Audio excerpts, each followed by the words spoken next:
मन तू चल रे सुख के सागर, जहाँ शब्द सिंधु रत्नागर। आदरणीय गरीबदास साहिब जी को परमात्मा सचखंड लेकर गए थे और फिर उनको वापस छोड़ा था, अपना गवाह बनाया था, उनको समझाया था बेटा ये काल के जाल में फंसे हुए हैं आपके सभी भाई बहन, और इनको समझाना है, ये ज्ञान मैंने तुझे दिया है, इसको प्रमाणित करके जाना। अब गरीबदास साहिब जी की वाणी अभी 150-200 वर्ष पहले लिखी गई, 250 वर्ष पहले, और दास उसी गरीबदास जी के पंथ से ही आगे आया है, और दास खूब परिचित है। परमात्मा ने ऐसी सख्त हिदायत दे रखी थी गरीबदास जी को, और गरीबदास जी ने आगे फिर ऐसी सख्ती से काम लिया कि इस वाणी में अगर किसी ने फेर बदल किया तो उसकी वो खैर नहीं रहेगी।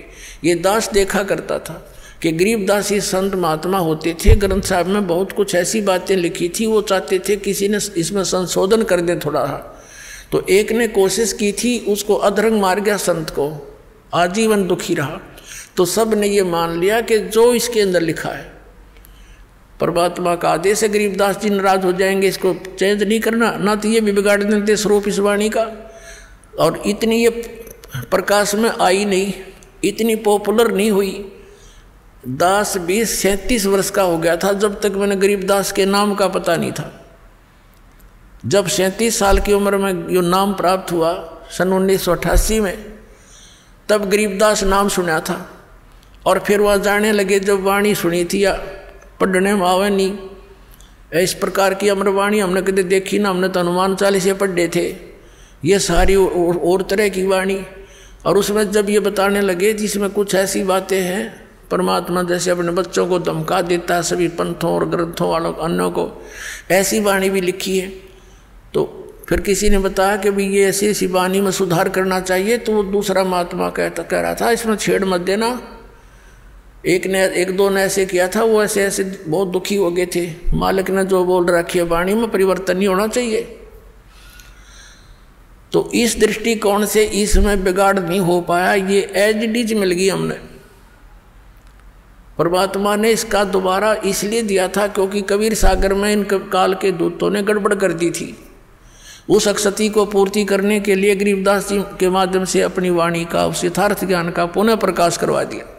अब क्या बताते हैं, हमने अपने को ये विश्वास हो जाना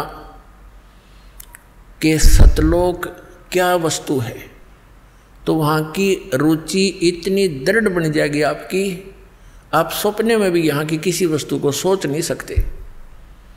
इस ज्ञान से होगा। जैसा भी ये नकली पंथ ये बताते रहे, सतलोक के गुण गाते रहे, सचखंड सतलोक कहते रहे, सतपुरुष भी याद था इनके, लेकिन इनको ये नहीं मालूम सतनाम क्या है, सतपुरुष कौन है, सतनाम क्या है, सतलोक क्या है, सार शब्द क्या है। वही सतपुरुष, वही सतनाम, वही सार शब्द, वही सार नाम, और वही सतनाम, वही सार शब्द कोई इनका। और सतलोक में कुछ नहीं, वहाँ प्रकाश ही प्रकाश है, चेतन ही चेतन है। आत्मा उसमें जाकर ऐसे मिल जाती है जैसे बूंद समंदर में। ये तो इनका ज्ञान।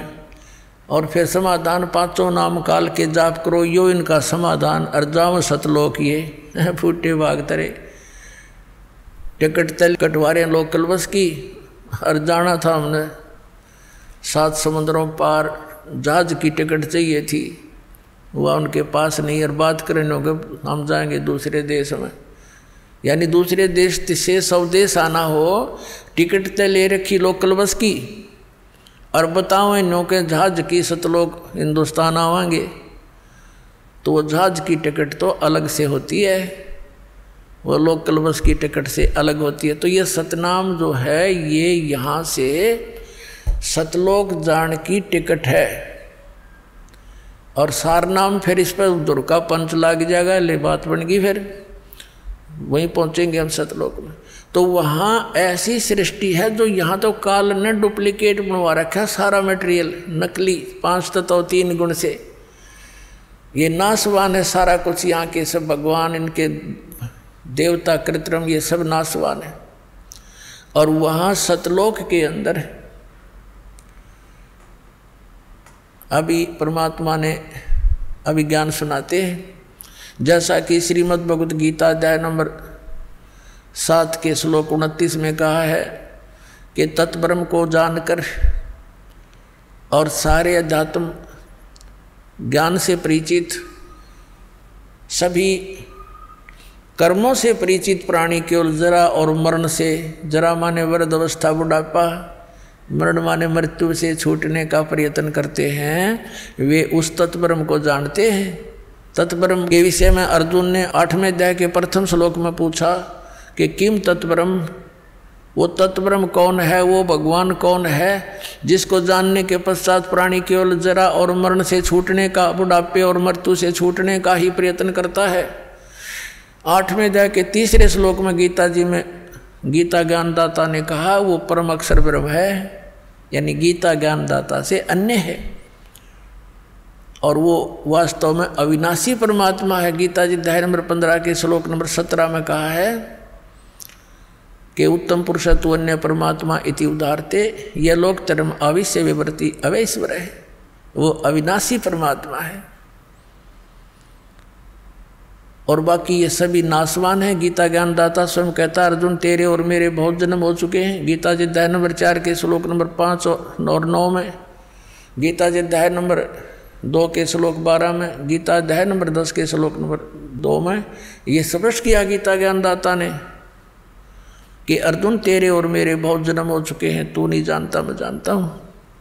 तो गीता ज्ञानदाता नाशवान, और गीता अध्याय नंबर 15 के श्लोक नंबर 16 और 17 में 2 पुरुष बताए हैं, वो दोनों नाशवान, सर पुरुष और अक्षर पुरुष, क्योंकि उसमें स्पष्ट किया है कि ये और इनके अंतर्गत जितने प्राणी हैं सब स्थूल इनका नाशवान है, जीवात्मा तो किसी की मरती नहीं।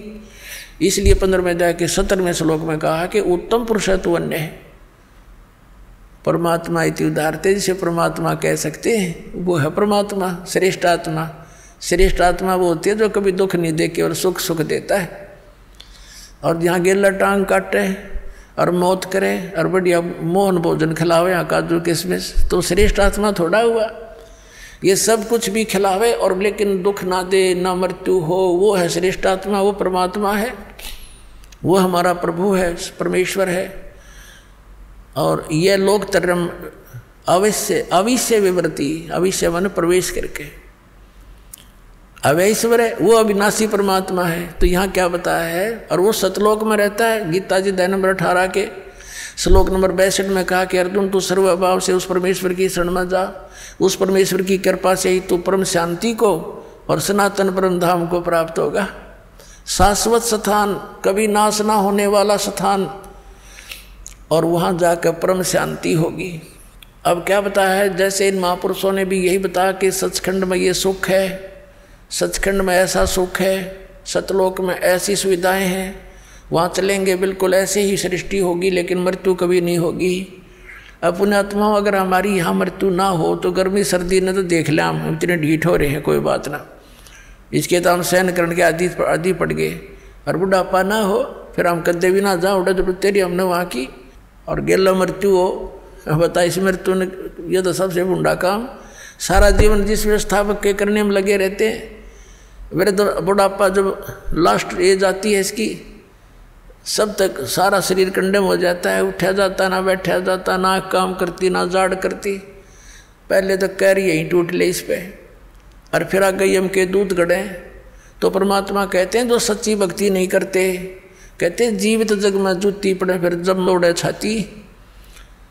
परमात्मा ने बहुत गहरा ज्ञान समझा है पुण्यात्मा, यो घने दिन में समझ में आओगा आपका, क्योंकि आप पहली कक्षा के बालक हो, कोई दूसरी कक्षा का, यानी कोई 2 वर्ष से, कोई 1 वर्ष से, कोई 6 महीने से, कोई 1 महीने से, तो लगे रहना इसमें, क्योंकि ये कोर्स है कंप्लीट, और ये आखिरी सांस तक पढ़ना पड़ेगा आपने, जब तक आप पृथ्वी पर हो। ये समझ लो आपका प्रवेश है इस विद्यालय में, इस कॉलेज में, और जब ये तुम्हारी पढ़ाई पूरी हो जाएगी तब यहाँ से चले जाओगे, यहाँ नहीं रहोगे, सतलोक जाओगे सीधे, वहाँ सुविधा मिलेगी सारी इस पढ़ाई से।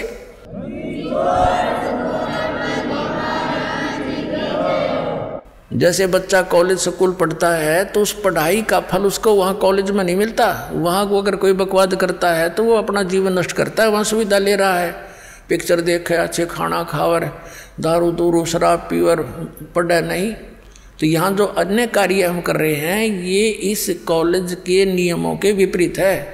ये नहीं करने आपने तो यहाँ से अपनी पढ़ाई करके खूब मेहनत करके भक्ति करके, और ये सुविधा आपको सतलोक में मिलेंगी।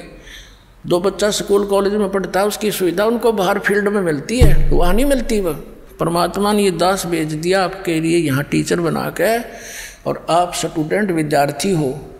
और ये आधुनिक इंस्ट्रूमेंट ये गॉड गिवन है, ये ना समझना मनुष्य की खोज है। ये मनुष्य यही था, 4 युग हो गया, पिछला इतिहास देख लो। एक रेडू में बुग्गी जितना स्थान होता था, और उसमें 6 खच्चर जोड़ के घोड़े और घसीटे फिरा करते। ये मानव कहाँ थी पहले, इनके पास मिट्टी के कटोरा में रोटी खाया करते कसोरों में। तो ये मालिक ने दिया है कि एक का टीचर बतेरा घर बैठे पढ़ा करेंगे, सुना करेंगे बच्चे अपने मालिक के सारे लेक्चरों को। ये 10 लेक्चर देगा, भगवान का दिया हुआ ज्ञान घर बैठे सुनेंगे और पढ़ा करेंगे, गदगद हो जाएंगे घर पर बैठे। ना ये इंस्ट्रूमेंट मनुष्य बना दे, या भूल है जीव की, सपने में भी ना सोचना। इसलिए दाता ने दया करी, यह भी से बने ये टीवी ये पहले ना बने। 5500 वर्ष हो गए कलयुग ने बीते हुए ने, अब यह पिछली पीढ़ी आनी थी, इसलिए मालिक ने आपको शिक्षित भी किया। और ये सुविधा इंस्ट्रूमेंट दिए, प्रोजेक्टर दिया, आप इतनी दूर बैठे आसानी से प्रमाण देख सकते हो, निरसन से हो जाते हो, 1 मिनट के अंदर ज्ञान समझ में आ जाता है।